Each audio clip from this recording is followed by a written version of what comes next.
Why do so many horses react with force, fear, or flight to simple stimuli? This question, overlooked for generations, may conceal one of the most significant failings in the human-domesticated animal relationship. A horse in a pasture might appear placid, but this is a common misinterpretation. If you observe closely, it's never entirely still. Its ears swivel in every direction, catching sounds imperceptible to us. Its nostrils constantly analyze the air. Its skin twitches in response to nearly invisible stimuli. These minute movements indicate something clear. It is in a perpetual state of high alert. This is not about anxiety or nervousness. It is about evolution. The horse is one of the most sensitive species on the planet, not out of fragility, but for survival. For millions of years, any lapse in vigilance could mean its demise, and this instinct still resides within it, even when surrounded by fences, people, and apparent security. The overarching question is, does this render it dangerous, or are we misinterpreting its signals? Throughout history, many have viewed the horse as an explosive, unpredictable, aggressive animal. This led to the development of bridles, chains, fences, and control techniques based on force. But what if this perspective has always been flawed? What if the behavior we label as dangerous is, in fact, a desperate attempt to cope with what it doesn't understand or trust? Equine behavioral science is increasingly demonstrating that most intense reactions in horses are not born of defiance, but of misunderstood fear. Furthermore, these extreme responses are frequently triggered by human shortcomings, such as invasive approaches, ambiguous commands, or unjust punishments. This is the crux of the matter. The horse is not born aggressive. It reacts to the environment we provide. When it rears, bites, or flees, it is often merely trying to protect itself from that which it cannot anticipate. And what appears to be brute force is, almost invariably, defense. The question we must pose is an uncomfortable one. Have we, ourselves, taught horses to fear humans? Stay with me until the end of this video, because you will discover what truly underlies behaviors labeled as aggressive. You will understand how fear takes root, how trust is eroded, and why so many traditional techniques fail. And above all, you will see that the real problem has never been the horse. It has been our failure to listen. If this content resonated with you, please subscribe to the channel and leave your comment below. Your experience can help transform the world's understanding of horses. For centuries, we've woven tales of wild horses, narratives of untamed beasts, stallions that attacked without provocation, mares that bit and kicked anyone who approached. These stories have endured through generations, shaping how we construct corrals, tack, and training methods. Fear became the bedrock of our relationship with them. We term the process of breaking an animal's spirit, domestication, as if their very essence were inherently malevolent, something to be corrected by human force. In rodeos, on ranches, in arenas worldwide, the conviction persisted.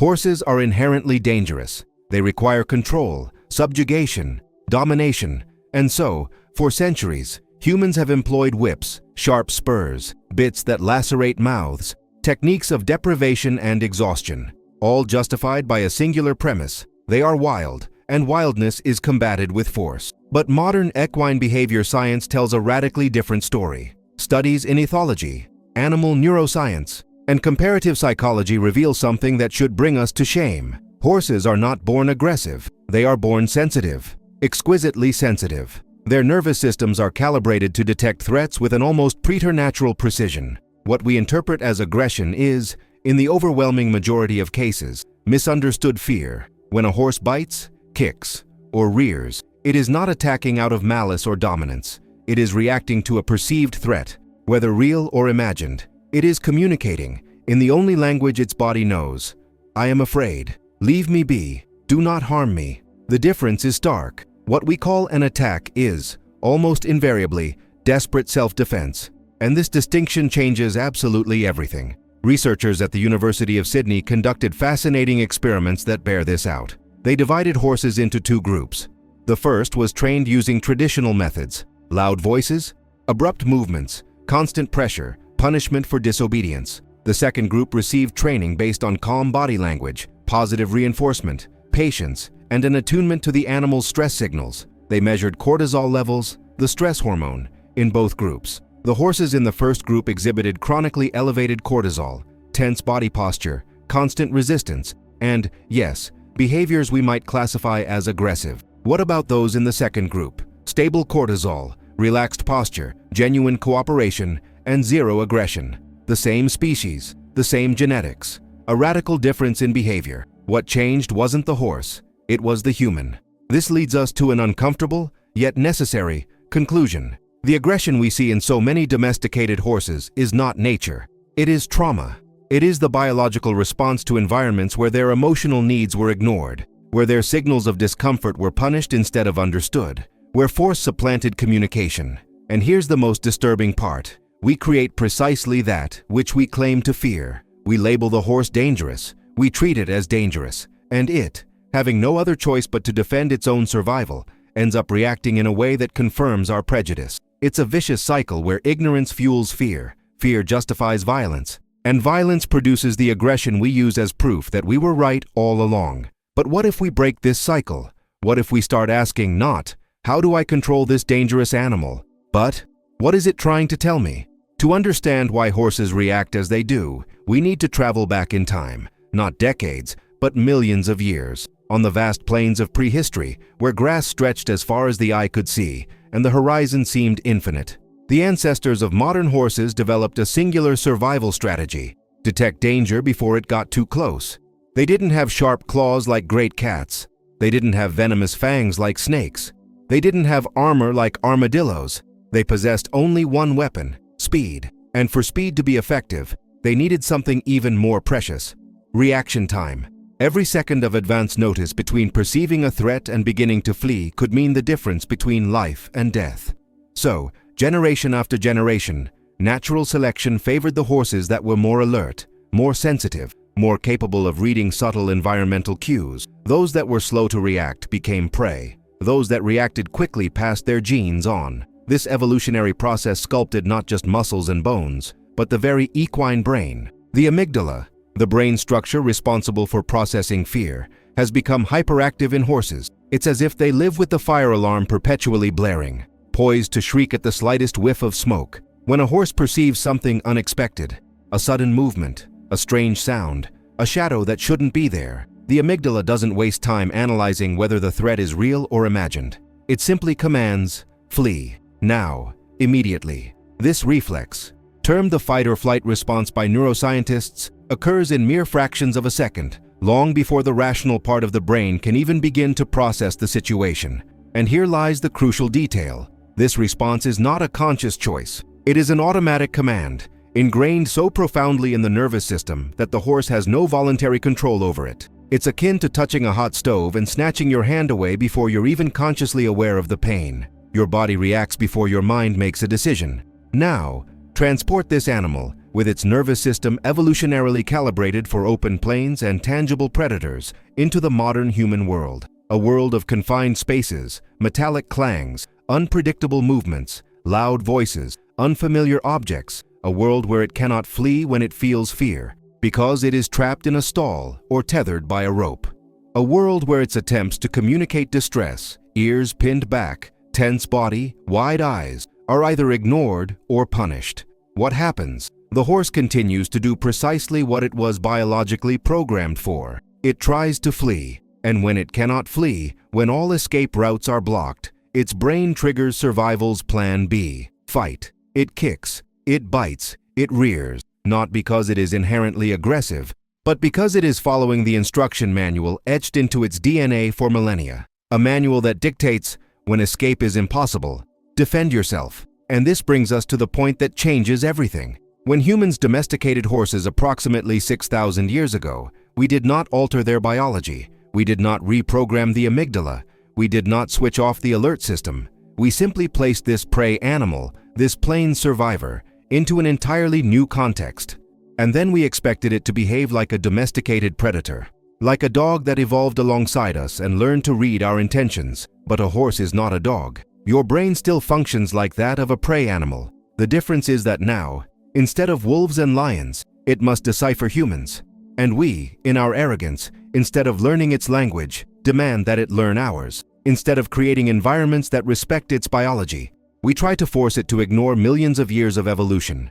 And when it predictably reacts with fear, we call it aggression and justify more force, more control, more repression. It's a tragic misunderstanding between two species, where only one has the power to change the script. Let's look at the numbers, because they tell a devastating story. In a study published in the Journal of Veterinary Behavior, researchers analyzed over 500 cases of aggressive behavior in domestic horses. Do you know what they found? In 80% of cases, the aggression had an identifiable and treatable cause: physical pain, conditioned fear, or a failure in human communication. 80%. This means that the overwhelming majority of what we label as a problematic horse or a violent horse is, in fact, a suffering or frightened horse desperately trying to tell us that something is wrong. A horse that kicks when being saddled might have a back injury the human hasn't noticed. A horse that bites when someone touches its ears may have been injured there in the past. A horse that rears at the sight of a whip might be reliving trauma, and we, instead of investigating the cause, simply punish the symptom. It's like beating a dog because it barks when it's in pain. It doesn't solve the problem, it just adds more trauma on top of existing trauma. But there's another, even more fascinating layer to this story. Horses possess a capacity that science calls emotional contagion. They literally feel the emotions of the humans around them, not in a mystical or spiritual way, but through concrete physiological signals. When you are nervous, your heart rate increases, your breathing becomes irregular. Your body releases stress hormones that subtly alter your scent. The horse detects all of this. Its nostrils pick up the chemical changes in your sweat. Its ears perceive the variations in your breathing rhythm. Its eyes notice the tension in your posture. And its brain interprets these signals as, this human is afraid, therefore there must be danger nearby. So the horse also becomes afraid. It's an emotional feedback loop. When you approach a horse that is tense and anxious, you transmit that tension to it. It reacts by becoming even more tense, which increases its fear, and so on. Have you ever noticed how some people seem to possess an innate gift with horses? It's not magic. It's emotional coherence. These individuals approach calmly, breathe slowly, and move in a predictable manner. And the horse, reading these cues, relaxes. There's an experiment that brilliantly illustrates this. Researchers at the University of Sussex in England trained horses to recognize human facial expressions in photographs. Yes, photographs. They showed images of smiling people and people with angry expressions. Then, they measured the horses' physiological responses. The outcome: when viewing smiling faces, the horses remained calm, with a stable heart rate. However, when presented with angry faces, even though they were merely two-dimensional images devoid of sound or movement, the horses exhibited immediate signs of stress. Elevated heart rate, head turns to observe with their left eye, which is connected to the right hemisphere of the brain responsible for processing negative emotions. This proves that horses not only sense our emotions in real time, but also learn to associate specific facial expressions with danger or safety. They are constantly reading us, decoding every micro-expression, every muscular tension, and if our actions convey one message while our emotions communicate another, the horse perceives the incongruity and distrusts. Trust, for a horse, doesn't stem from words. It arises from coherence. Therefore, when discussing aggressive horses, we must inquire, aggressive towards whom? Because the same mare that kicks a stressed and impatient groom might become entirely docile with a calm child. The same stallion that rears when approached with a dominant energy may lower its head in quiet submission to someone who respects its space. A horse's behavior is a mirror. It reflects back the energy it receives. If you arrive with fear disguised as bravado, with insecurity masked as authoritarianism, the horse detects the emotional fraud and reacts to the genuine fear concealed beneath the facade. But if you approach with genuine calmness, without pretenses of dominance but also without submissiveness, simply present and attentive, the horse recognizes this as safety. And horses, above all else, seek safety. They do not wish to fight. They want to feel that fighting is unnecessary. And when they encounter a human who offers that sense, the aggression dissipates like mist under the morning sun. Because it was never true aggression. It was merely fear waiting to be understood. If you wish to understand horses on a more profound level, subscribe to the channel and leave your comment below. Every experience counts on this journey. Here we arrive at the most disquieting paradox of all. For centuries, humans have devised methods to tame horses. Tame. That word inherently carries an implicit violence, an idea that something wild must be broken, subjugated, forced into submission. And when you scrutinize traditional taming techniques, a chilling pattern emerges. Almost all are predicated on shattering the animal's spirit before fostering any semblance of partnership. deprivation of food and water to render them more pliable, extreme social isolation, separating foals from their mothers prematurely, physical exhaustion through forced labor until the animal ceases to resist, the application of controlled pain via harsh bits, spurs, and whips to associate disobedience with suffering. And the justification has invariably been the same. It is necessary. The horse is dangerous, unmanageable. It must learn who is in charge. But is that truly the case? Or are we projecting onto the horse something that actually resides within us? Is the horse the wildness that needs taming, or is it us? Consider this carefully. When a human feels insecure, what is the most common reaction? An attempt to control everything around them. When we fear losing dominion over our own emotions, we seek to control our environment, people, and animals. It is a primitive psychological defense mechanism, and with horses, this manifests brutally. The insecure rider tightens the reins excessively. The fearful trainer employs undue force to compensate for a lack of self-confidence. The owner who has never resolved their own power struggles projects these internal battles onto the animal, transforming every interaction into a contest for dominance. And the horse, which is merely an ultra-sensitive emotional mirror, reflects this internal warfare back. It senses the contradiction. This human claims to desire partnership, yet their body screams control. They profess a wish for calm, but emanate tension. They assert there is no danger, yet act as if there were. And confronted with this incoherence, the horse does the only sensible thing. It does not trust. There exists a case study that illustrates this painfully. At an equine rehabilitation center in California, a stallion deemed exceedingly dangerous arrived. His history included assaults on multiple handlers, severe bites, and attempted kicks that nearly proved fatal. The previous owner sought euthanasia, asserting the animal was uncontrollable and posed a lethal threat. However, the center's staff opted for an unconventional approach. Rather than confronting the horse with force or sedation, they simply afforded him space. He was placed in a spacious pasture with other placid horses, and for weeks, no one attempted to touch him, ride him, or even approach closer than necessary for distant feeding. They merely observed, and what they witnessed was illuminating. In solitude, devoid of human pressure, the stallion exhibited no aggression whatsoever. He interacted peacefully with the other horses, ate calmly, and rested.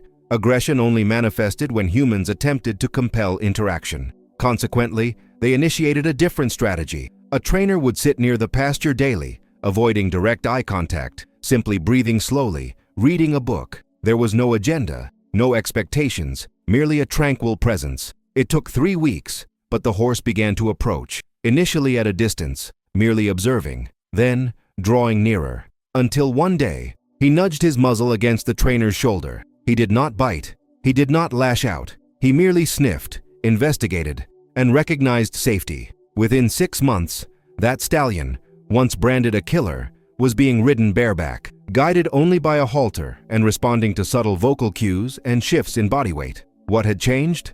Nothing intrinsic to the horse. Everything in the human interaction. The trainer harbored no fear of him.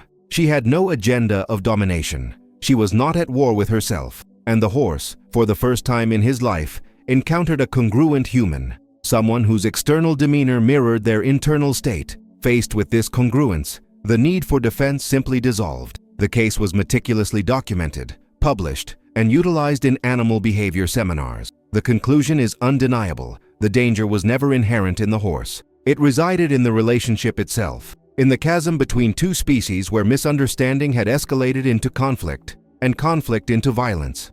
When this space is bridged by comprehension instead of coercion, by presence rather than subjugation, aggression reveals its true essence. It was merely terror in disguise, awaiting the invitation to dissipate. Science has a term for what transpired with that stallion. It is called interspecies emotional regulation. When two social mammals interact, especially those with complex nervous systems like humans and horses, something extraordinary occurs. Their heart rates begin to synchronize. This isn't a metaphor, it's measurable physiology. Researchers equipped humans and horses with heart monitors during interaction sessions and discovered that when the human enters a state of genuine calm, deep breathing, a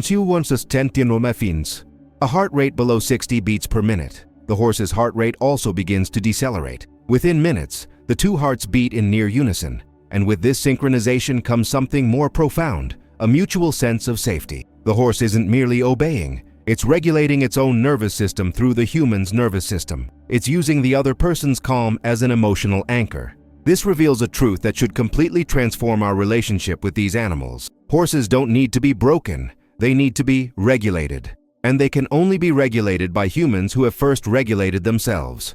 You cannot feign calmness with a horse. It detects the pretense in seconds. You cannot employ deep breathing techniques while internally in a state of panic. The horse senses the discrepancy. The only way to convey genuine safety is by being genuinely safe.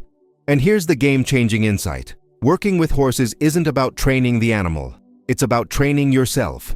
Every interaction with a horse is a ruthless mirror reflecting your true emotional state. If you approach it and it pulls away, it's not because the horse is difficult. It's because you are emitting danger signals you may not even be aware of. If it lowers its head and relaxes, it's not because you have dominated it. It's because it has recognized a safe harbor in you. The world's best horse trainers, those who work with horses deemed impossible and achieve transformations that appear miraculous, all share a commonality. They are not the physically strongest. They are not the most authoritarian. They are the most emotionally balanced. They are individuals who have done the inner work of confronting their own fears, their own insecurities, their own control patterns. And when they approach a horse, they don't bring emotional baggage. They bring presence, pure presence, with no hidden agenda, no neurotic need to prove anything. And the horse, that biological lie detector, instantly recognizes this and delivers something that can never be forced. Trust. The ultimate revelation is this, and it is simultaneously simple and profound. The aggression we see in horses was never theirs. It was always ours. Our inability to contend with our own inner demons created the external demons we see in them. And the moment we stop warring with ourselves, they stop warring with us. The next time you hear someone say a horse is aggressive, dangerous, impossible to handle, pause, look beyond the label. Ask what this animal has endured, what pains it carries, what fears it has accumulated, what language it tried to speak and was systematically ignored. Because the truth is, horses are not born violent. They are born sensitive, attentive, wired for survival through keen perception. The aggression we label in them is almost always a translation of misunderstood ancestral terror, amplified by humans who projected their own internal wars onto them. Understanding this changes everything. It transforms the problem horse into the traumatized horse. It transforms breaking into healing. It transforms control into partnership.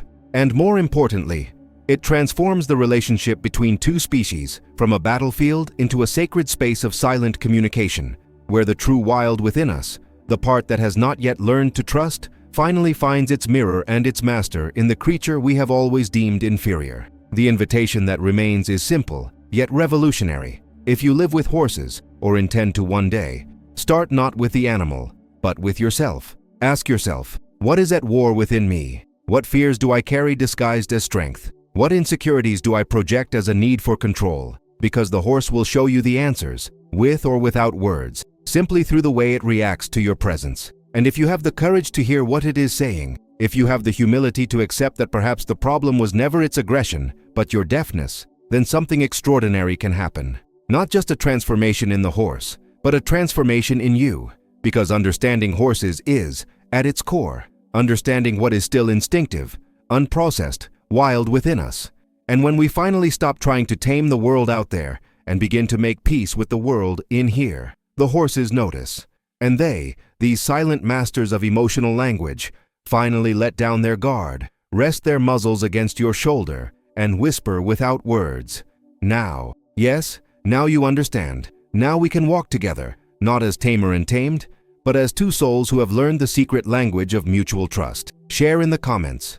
Have you ever witnessed a horse labeled as aggressive when, in reality, it was merely frightened? Your story could open someone's eyes. And if you believe that understanding heals more than force, subscribe to this channel, because the journey of understanding horses is, and always has been, the journey of understanding ourselves.